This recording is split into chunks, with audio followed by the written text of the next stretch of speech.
Hi, my name's John Dray, and in this short video I want to share a few thoughts about angels, based mainly around the three stories that I've already shared on angels and stories of angels and meeting angels. Lots of people say to me, well, what do you really think about angels, John? What are they? What are they made of even? Where do they come from? And why are they here or there or wherever they might happen to be? Well, this certainly won't be the last word. 5 or 6 minutes isn't long enough to do that. Won't even be my last word on angels. But as I've been thinking about what can usefully be said about it, I thought, well, actually, like so many things, the clue is in the name. The word angel. Except, like lots of English words, the word angel isn't really English at all. And like many, it comes from either ancient Latin or Greek, in this case from Greek. In fact, I remember when I first started learning Greek, ancient Greek, as a schoolboy, angelos was one of the very first words that I learned. And all it means really is a messenger. Well, without thinking much about it, I realized that the three angel stories I've already shared in this series of short videos, and if you haven't watched the first three, then possibly you should watch them before reflecting on what I'm going to say here. But each one of them, in different ways, was about a messenger. There was that random meeting with a neurosurgeon on a train, in which he told me that this old woman had appeared in his operating theatre, dressed in ordinary street clothes, and she brought a message. It was a very precise one in that case, apparently containing instructions about what to do next at a time when the operating team were a bit perplexed, to say the least. But it was also a message of encouragement for them, encouraging them to realize that not all was lost, even when it seemed that it might be, and it wasn't clear what they should do next. Then, of course, the second story was about my own 10-foot high guardian angel wearing a bright yellow bulletproof vest. I was struck by that story because that angel has been seen by individuals who you might think, and I might think, are at opposite ends of the spiritual spectrum. On the one hand, the first person who spoke about it was a Reformed Calvinistic Presbyterian, and then more latterly, a pagan shared the same story with me. Now, I just have to trust what they said, because I'd never seen this guardian angel for myself. But it's another message, isn't it? It's certainly a message of reassurance that I'm valued and loved and protected, even if the idea of an angel being quite so obvious as 10 feet tall, and just in case you miss this angel wearing a bright yellow bulletproof vest, all those things are totally counterintuitive, really. Or maybe that's a reminder that things aren't always what we think they are, or should be. And then there was my direct encounter with angels on a rubbish tip in Southeast Asia. Now, the key memory that I have of that occasion was of an intense white light. Not a light that transformed an ugly scene into something beautiful, because it was just the same as it started off when the light subsided, but a message surely affirming that God doesn't abandon people in places. Indeed, that maybe places of suffering and hardship are pretty high on the list of places where we can find ourselves in touch with a life-giving presence that's greater than our own narrow horizons. But the one thing they all have in common is that none of them featured angels as we think of them. You know, if I mention angels, the first thing that comes into most people's minds is people dressed in white clothes, or figures dressed in white clothes, with lots of feathery wings flying across the sky. When you think of it, none of the angels that I mentioned in those stories looked anything like that. And to a large extent, that's also true of those angels who appear in the Bible. I'm thinking now of the two angels who Lot met in the entrance to the city of Sodom. They seem to have looked like ordinary travellers. A similar story to that one that I heard on the train from York, from the neurosurgeon. And then you go right over into the New Testament, some of the most central stories. The story of how the resurrection of Jesus was announced. And sure, the news was brought initially by angels to women who then translated it to other people. But these angels by the tomb, they didn't have fancy wings either, but they were characterized by a bright light shining. And of course, the same thing is true in the book of the Acts of the Apostles. When Peter is released from prison, the angel there comes across as a bright, shining presence. No mention of wings.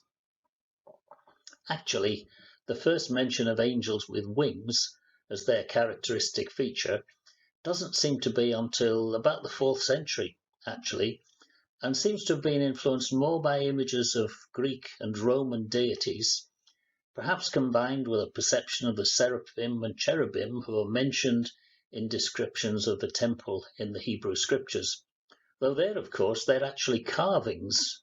They're not individuals, not personages.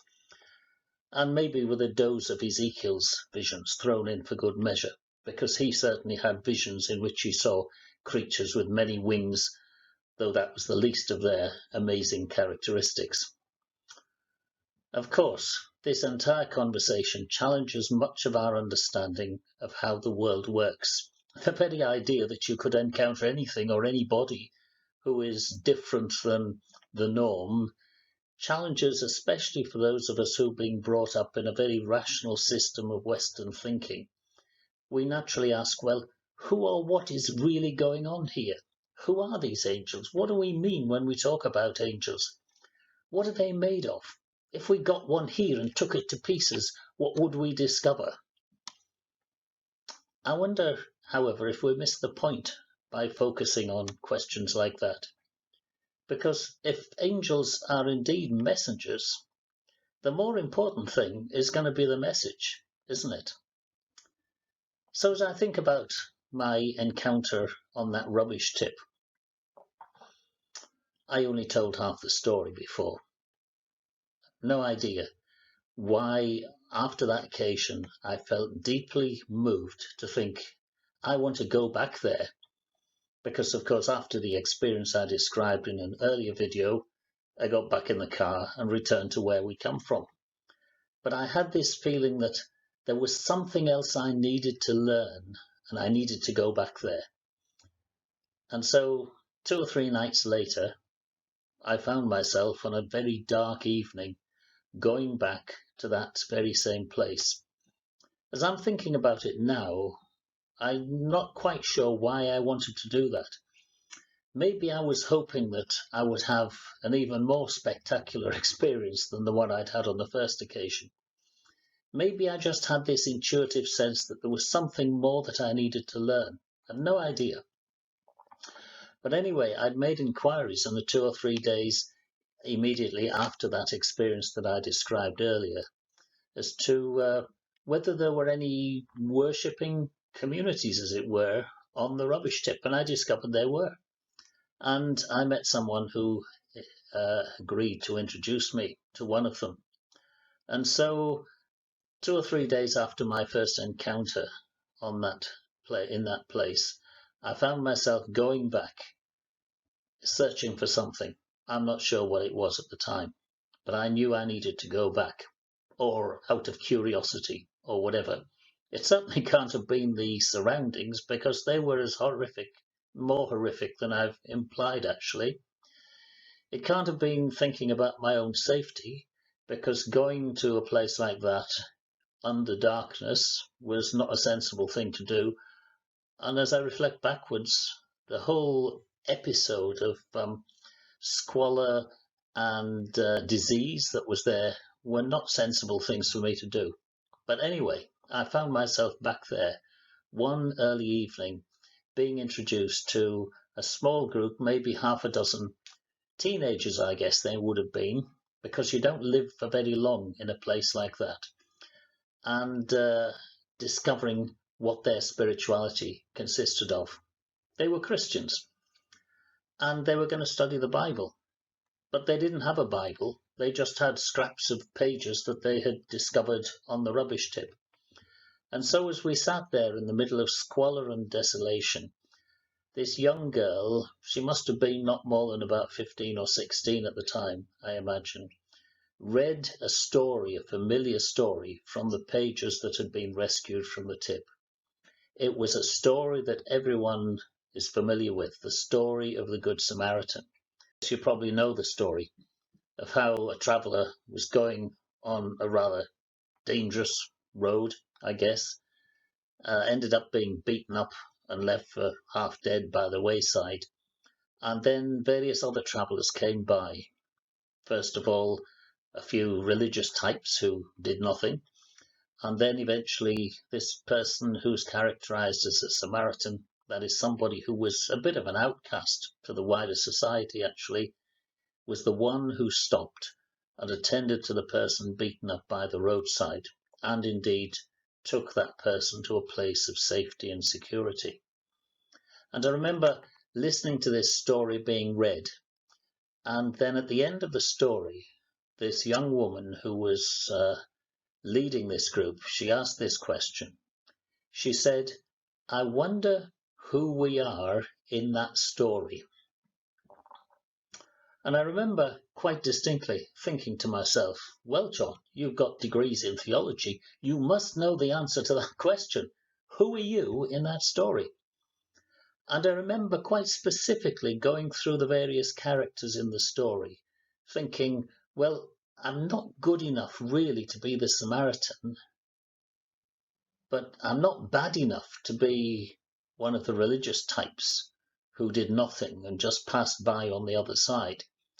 So, yeah, maybe I would identify as the donkey, because the Samaritan was riding a donkey and used that donkey to transport the person beaten up to a place of safety.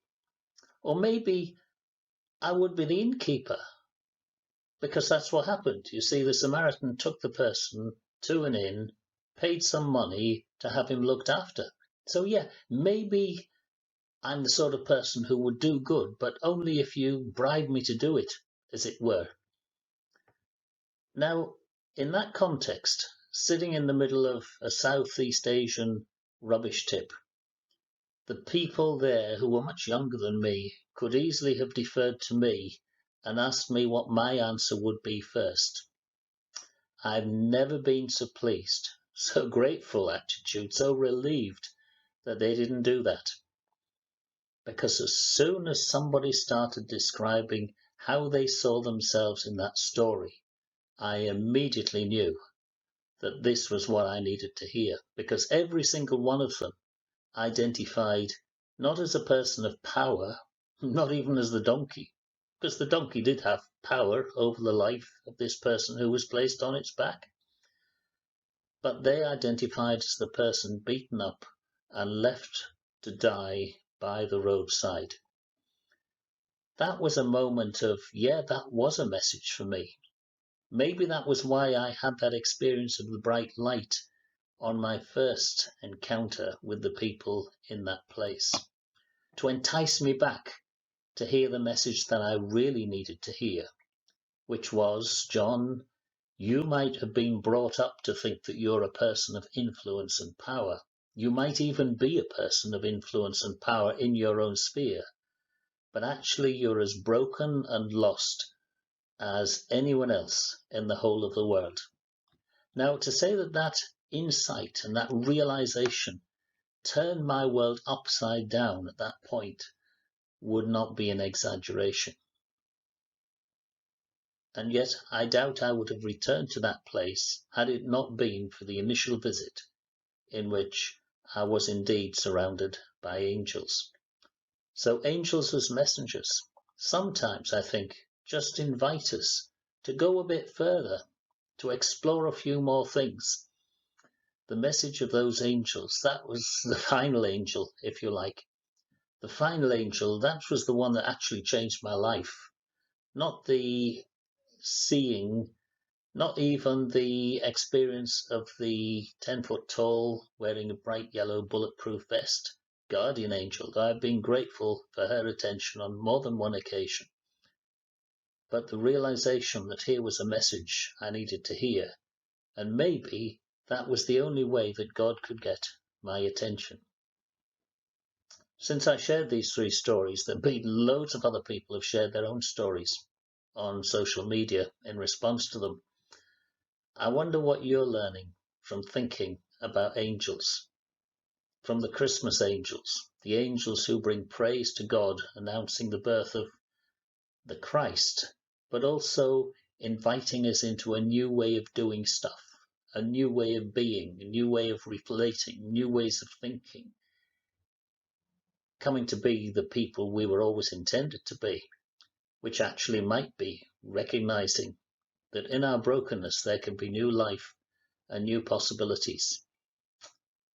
I'm making this on the eve of a new year, so that's a particularly relevant consideration, a relevant message, as I need to reflect on that myself. And I've never looked at a story from the Gospel since that day without always asking myself this question: who am I in that story? It's a great introduction, a great way to really get beneath the skin of what Jesus was on about, as he invites us to be realistic and honest about who we are. But Jesus always points us to who we might become, what our possibilities are, what our potential might be. And trust me, I discovered that in a big way following those encounters with angels. And as I've shared these stories, I guess that's my prayer and wish and aspiration for whoever watches them, is that we might not just be stuck with who we are or who we think we are, but follow Jesus in reflecting on who we might become as we become new people, as we follow the messages that we learn from the stories in the Gospels, from the message of Jesus, and from his own example.